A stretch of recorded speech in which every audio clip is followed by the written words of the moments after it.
Hi there, this is Haley with Basham Shaw Immigration Law Group. I am here today with Managing Partner Murali Basham and Senior Business Immigration Paralegal Deanna Roth. We are going to be talking about Perm 101. So this is a Perm basics. By the end of this, you should have a better idea of just what Perm is and really a brief overview of what to expect. This is going to be both for employers and employees. So Murali and Deanna, thank you for joining today. Thank you. Thanks, Haley. Good to be here. So just a little bit of an overview on us. We've been doing immigration for about 25 years. I think this is our 25th anniversary this year. Do mostly corporate immigration, but a decent amount of family immigration as well, And as Haley mentioned, we're here to talk about Perm. And just to give you a little story about Perm, when I started this practice 25 years ago, I was playing tennis, with the senior immigration attorney. And he was telling me how he would have these sleepless nights doing all these Perm cases, And I had just started the practice at the time, and I thought to myself, how is that possible to have sleepless nights over Perm cases? And of course, now and over the last 20-something years, I understand why. Because me, Deanna, and a number of the other paralegals who handle Perm have had these sleepless nights because it's such a complicated process. It's very, very intricate. There's a lot of DOL, supervision regulation over this, and it's very important to the company and the employee because it is the number one first step in a typical employer-sponsored green card process. So, important session. So I think, Haley, as far as the Perm is concerned, I'd say, let me just give you kind of an overview on what it is. Basically, as the first step of the green card process, the employer has to do this labor market test to make sure that, number one, that the employer who has this foreign employee needs this foreign employee's skills. Number two, that the wage that the employer is paying to the foreign employee meets the Department of Labor prevailing wage, at least meets that. Number three, that the employer does a good faith recruitment to test the labor market to make sure there are no US workers who are ready, able, and willing to do this job and that meet the requirements for this job. So basically the process is simply protecting US workers, which is a good thing. So the question then is, okay, how does the Perm process itself work? What are the minimum requirements for the position? Does the employee meet the minimum requirements for the position? And all of that is very complicated in a lot of different ways. But that's, in a nutshell, that's what Perm is. Yeah. And so, Murali, you mentioned prevailing wage, and really before that is what you said about the minimum requirements and getting that figured out. So, Deanna, what does minimum requirements for a job position mean? What does, actual minimum requirements? I know I hear that sometimes. So the minimum requirements is the set of education, experience, and the skill set that the employer requires at a minimum for entry into the position. And we talked about the minimum requirements often because they're the whole basis for the case. So it's very critical that we have these position requirements determined, clearly laid out, and thoroughly documented.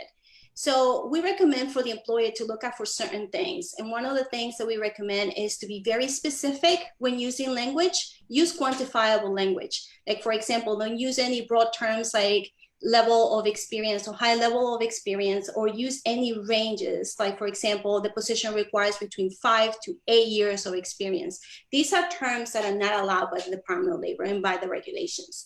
Also, it's very critical for the employer to describe the job duties in a clear manner in order to clearly identify what the person is going to be doing on an everyday basis. And this is critical because this information is going to be used by the Department of Labor to determine what is the occupational that it falls under, the classification that if the position falls under, and that's assigned the correct wage level. And of course, by meaning that thoroughly documenting the position requirements is critical, is because we have to ascertain and make sure that the foreign national meets the minimum requirements for that position at the time that he is hired by the company. I think the one thing I would add to that is that the minimum requirements for the position have to be the actual minimum requirements for the position. So let's say that I'm on H-1B status working for a company. That company basically has to advertise my job as if I didn't exist for that company and that role was actually open. So what would be the actual minimum requirements, meaning education, skill sets, experience that you as an employer, would really want someone to have at a minimum before you would even consider that person for the role. That's a key requirement in all of this. And, we see, employers, employees talking about, minimum requirements and all that, but it has to be the minimum because there are Department of Labor rules on this and they will monitor this. If you go too excessive on it and it doesn't make sense for the position, or what's happening within the company, obviously that could cause major problems, in the perm process on multiple levels. So minimum requirements truly means that. What are the minimum requirements for the job? Mm-hmm. And so is there only one set of minimum requirements, or if someone is there an alternative requirement that they could meet if they don't have that necessarily a master's or the amount of years work experience? Is there an alternative requirements that someone could fulfill and still be eligible for the job? Absolutely. So the Department of Labor does allow the employer to have a secondary set of requirements, like you mentioned, called the alternative requirements, so that the candidate can qualify under that second set of requirements. For example, if the position requires a master's and 3 years of experience, the employer could be willing to also accept a bachelor's and 5 years of experience in lieu of the master's plus 3. Mm-hmm. Right. And it could be multiple different alternate requirements. Deanna obviously gave one example of it, but just look at this from a real world recruiting standpoint, which is what the Department of Labor really wants, So if you say master's plus 2 or 3 years of experience, and that's what you require, and you have A, B, and C skill sets, are you really going to disqualify someone who has a bachelor's in the field that you want plus 5 years of experience instead of just having a master's and 2 years of experience? In the real world, probably not, And so that's where the alternate requirements really come into play. I mean, you want to put forth a perm application that is, from your perspective and the Department of Labor perspective, it's honest in what an employer would really be looking at if the position were open today. So I know we hear this sometimes among our clients, and I wonder the same, if someone has a master's degree, does that automatically mean that the position being offered to them for the perm is an EB2? Or if it's a bachelor's, is it an EB3? What kind of differentiates between EB2 and EB3? Yeah, EB2 and EB3 is simply, what does the position require? If the position requires an advanced degree or higher, it's going to be EB2. Advanced degree, master's or higher is what that means. If it's less than that, for example, if the position only requires a bachelor's degree plus like 1 year of experience or 2 years of experience or just a bachelor's degree in general, it's going to be EB3, and the whole EB2, EB3 context comes in because green card applications for different nationalities, processing times vary over the course of the entire process, whether it's EB2 or EB3. For example, Indian nationals, EB2 was advantageous for a long time and EB3 was not. Right now, I'm not sure there's that much of a difference between the two. What other nationalities, EB2 or EB3, doesn't matter, So, but it really comes down to, what does the job really require? Because we get questions from employees, mostly employees in some companies, where they say, well, we don't really require a master's plus 2 years or 5 years of experience, but the employee wants us to be in an EB2 category. Well, it's not really what the employee wants necessarily. It's what the job actually requires for that company. That's what's the most important thing from a legal standpoint in this process. And so then, now we have the minimum requirements and the job description. The prevailing wage has been submitted to the Department of Labor. About how long does that take, the processing time right now for that? I know it can change. It is taking between 3 to 4 months for our prevailing wage to come back. Okay. And so then once you get the prevailing wage, like what is the prevailing wage? What does it mean for that job position? So the prevailing wage is the average wage paid to workers within the same area of intended employment for that occupation. And what that means is that once it comes back from the Department of Labor, it has a wage assignment, and then we go ahead and start the recruitment process and advertise at those wages. So you get the prevailing wage and then you move on to the recruitment process? Right. One thing about the prevailing wage I'd like to add about that, which is, yeah, the employer has to meet the prevailing wage, but the wage that the employer actually offers to the employee, whether especially whether H-1B or the green card process, has to be the actual wage or the prevailing wage, whichever is higher. You know, so if the wage for a similar job at the company is $120,000, but the prevailing wage comes back at $100,000, it's not that they can just say $100,000. It really needs to be $120,000. You know, and that's another frequently asked question that we get. You know, as an immigration law firm, that's important for companies to pay attention to as well.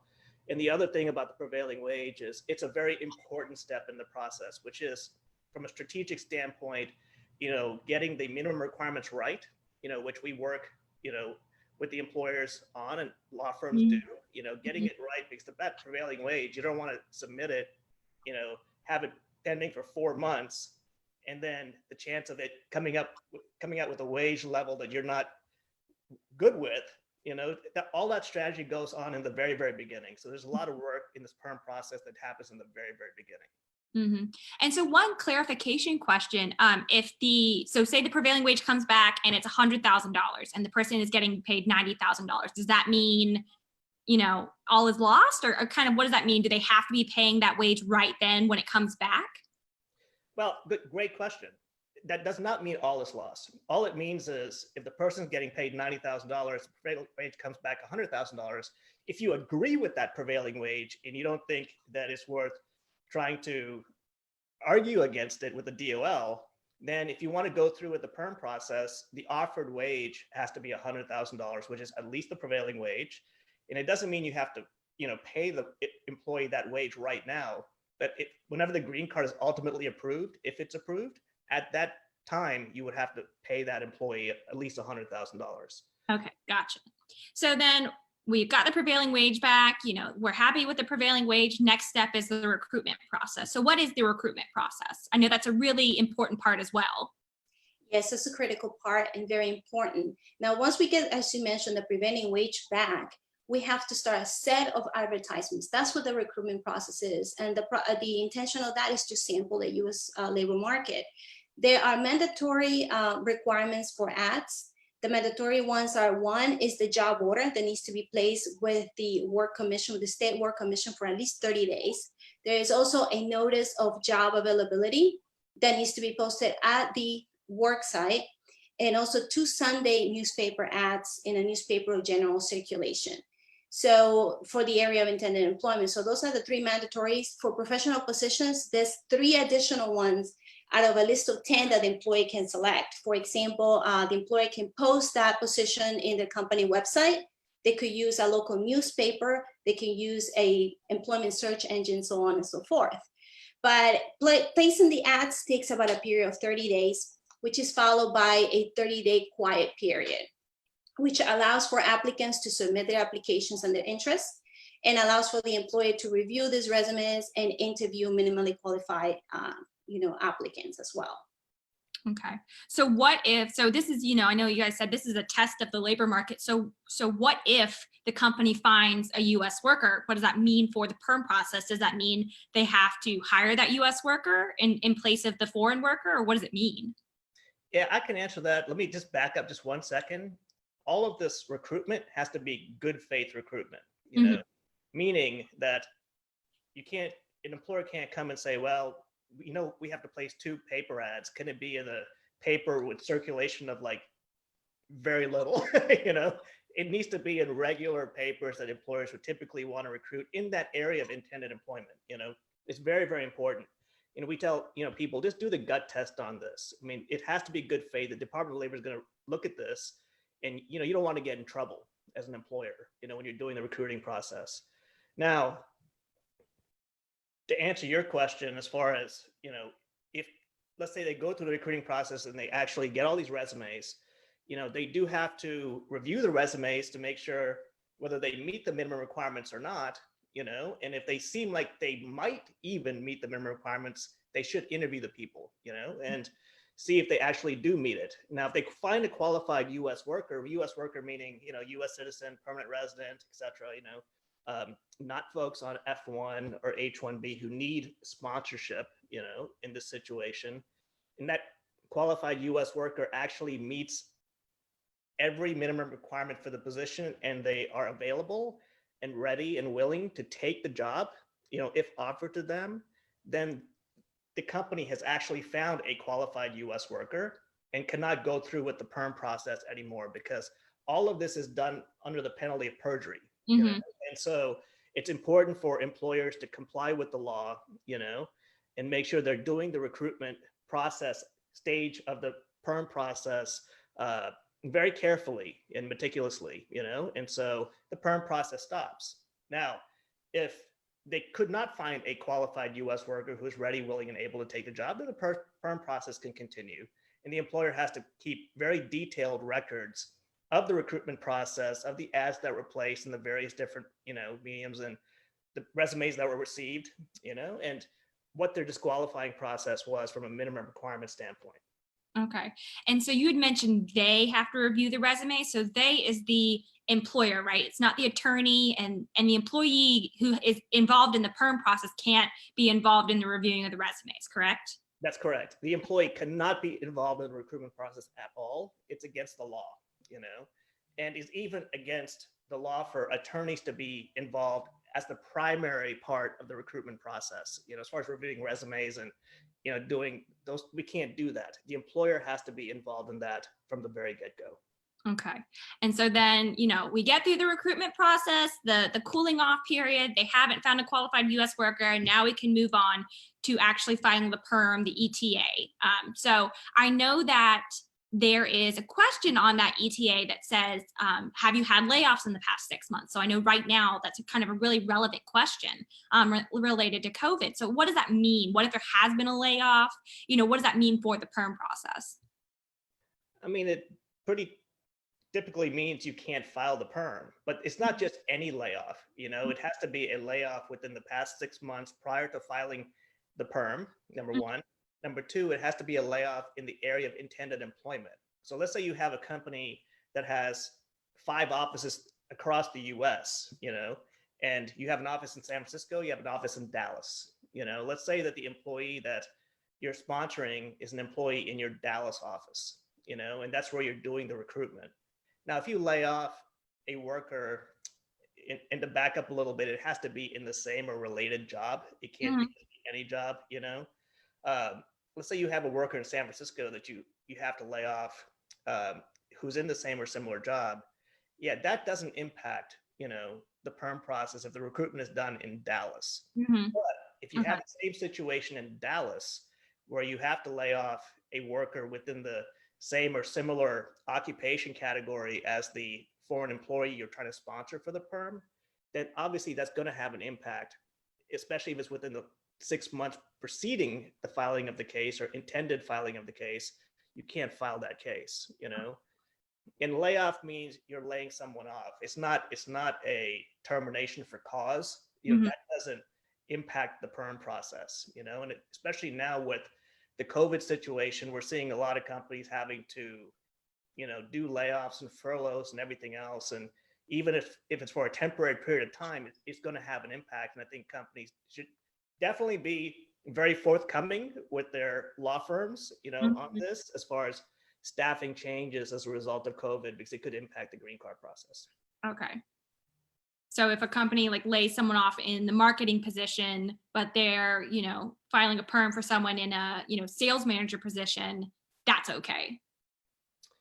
Sales manager depends what the marketing position is. See, Haley, you're getting into this area where this is when attorneys will start asking a lot of questions, and paralegals would as well, about what the real differences are between some of these positions, because it's not really the title that makes the big difference. It's really what the duties are. Now, if you said, if someone's getting laid off in the marketing position, but they're sponsoring someone for a software engineer position, yes, obviously. Gotcha. Okay. Different positions. So then we have made it through the ETA, submitted it. It's with the DOL. So then kind of how long is the processing time for that one, Deanna? It's taking about 3 to 4 months now for the Department of Labor to review the application. And so you haven't seen any effect because of COVID or because of the USCIS furloughs? I know that's 2 different departments, but kind of no real effect that you've seen? No, I haven't seen any so far. So that's good. That's a plus. Yeah, no, definitely. So I know that, there's three options for the perm, right? It can be approved, denied, and then there's audit, correct? That's correct. So then what does audit mean? Audit is just a request by the Department of Labor to review the merits of the case. So basically, they just want to see what was done during the recruitment process. Was it conducted in good faith, like Morale mentioned? Did they follow all the requirements under the Perm regulations? And I will have to say between 30 to 35% of the cases receive an audit. And yes, but an audit is triggered by the system at random, or it could be for certain trigger events. Like, for example, if you have a foreign language requirement, that is known to be an audit trigger. Or if you have excessive requirements for the position, let's say the position requires a master's in 20 years of experience, that will be a red flag immediately, for an audit. But just because the case goes into an audit, it doesn't mean that it's going to be automatically denied. They give you 30 days to respond to the audit. And as long as the employer comply with all their requirements, then it shouldn't be a reason for a denial. Okay. And this goes back to what I think I mentioned earlier, which is the strategy in the very beginning of the perm case. You basically want to create that strategy and make sure it's so well documented as if you expect that an audit would happen if it happens. Again, I mentioned most of the cases don't get audited, but you want to prepare a case that way, which is what sometimes causes the sleepless nights. And I mentioned in the very beginning, but. So then, the perm has been approved, and then what's the next step after that? Well, once the perm is approved, the next step is the I-140 application. And that's where you have to prove that the employee meets the actual minimum requirements for the position, meaning the education, the skill sets, the years of experience, and that the company has the ability to pay the offered wage from a financial standpoint. I mean, those are the two big things in the I-140 application process. Again, going back to how important the strategy is in the very beginning, you can get a perm application approved and get to the I-140 stage. And actually, if the employee can't prove the experience, and that they have the skill sets, then you can get the I-140 denied, which means you've wasted a lot of time and money going through that entire initial process in the first place. And maybe Deanna, you could talk a little bit about employment verification letters and how you prove, experience. Yeah, so the employment verification letter is critical. Once you get to the I-140 stage, as Morale mentioned, we have to prove that experience. And USCIS considers the employment verification letter to be primary evidence. Why? Because it contains a full description of the job duties along with the skill set, which for the most part, we have a set of skill sets for a petition. But that doesn't mean that USCIS is not going to accept secondary evidence, such as affidavits from coworkers or previous supervisors.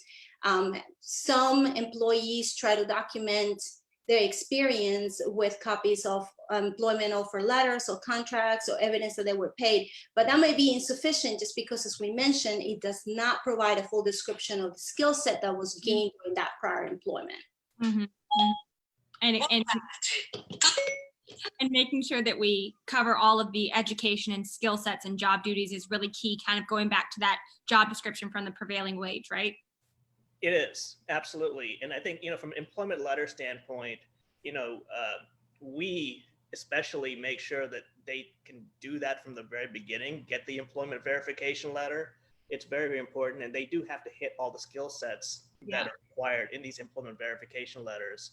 And sometimes it is difficult for some, employees to get an employment verification letter from a company that they worked for like 20 years ago or something that might not even exist anymore. And that's where the secondary evidence comes into play, that Deanna was discussing.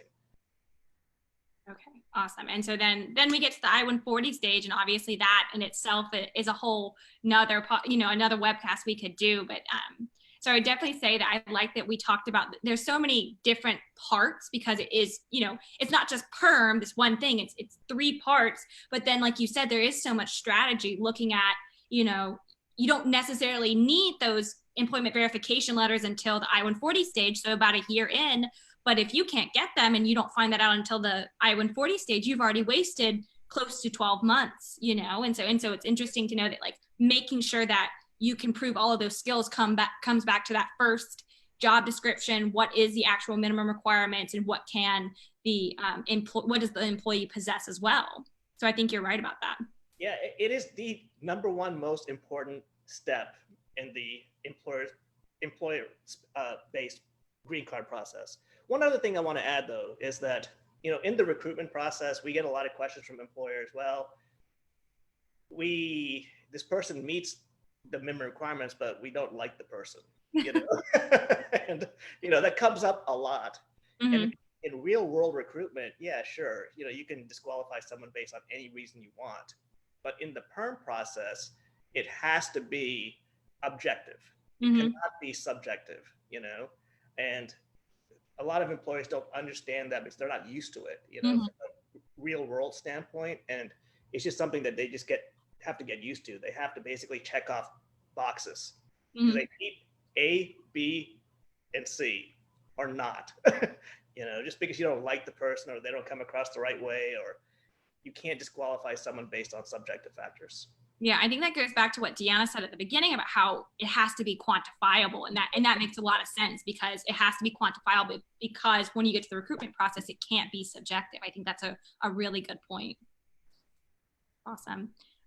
Well, you know, I think that we've gone all over Perm and Perm 101 and basics. I know that there's just so much we could get into with each part because, again, they're multi-step each within them. They take months. So many different things can happen. I know we've all ran into different roadblocks with different perm processes, but kind of wrapping it up, is there any last tips that you would say about perm? Is there anything that you think maybe I missed and we just want to like go over really quick about perm? Deanna? Well, I think that just in general, what you mentioned from a real standpoint, when the employer is conducting the recruitment, just the mindset should be, we're not looking for the most qualified candidate here, we're looking for the minimally qualified worker here. So that's bottom line what the Department of Labor wants the employer to do. Mm-hmm, mm-hmm. Yeah, and it is a process to truly protect U.S. workers. You know, the one thing I would add is simply, as a good tip, is as the strategy process begins in the very beginning of the perm process, the employer and the employee simply have to be very, very honest, you know, with the law firm handling the case, you know, as far as what are the minimum requirements for the position, and from the employee standpoint, what do they actually possess and can they prove it? You know, because that helps us help all of you, right? So that's my tip of the day. That's a great word spoken by an experienced immigration attorney for sure. Well, thank you both so much. I really appreciate it. And thank you everyone who tuned in. We'll be back in 2 weeks with a family immigration attorney. If you haven't already, like our Facebook page, Basham Shaw Immigration Law Group. If you've liked our Facebook page, go subscribe to our newsletter. It comes out every Monday with the most curated immigration news for you. And Haley does a great job for the firm putting all of this information out so people can stay informed on what's happening with this crazy immigration world right now. And thanks, Haley, for everything that you do. So sign up for the newsletter. I put a lot of work into it. Thank you very much. Have a great day, you guys. Take care, everyone. Bye. Have a good day.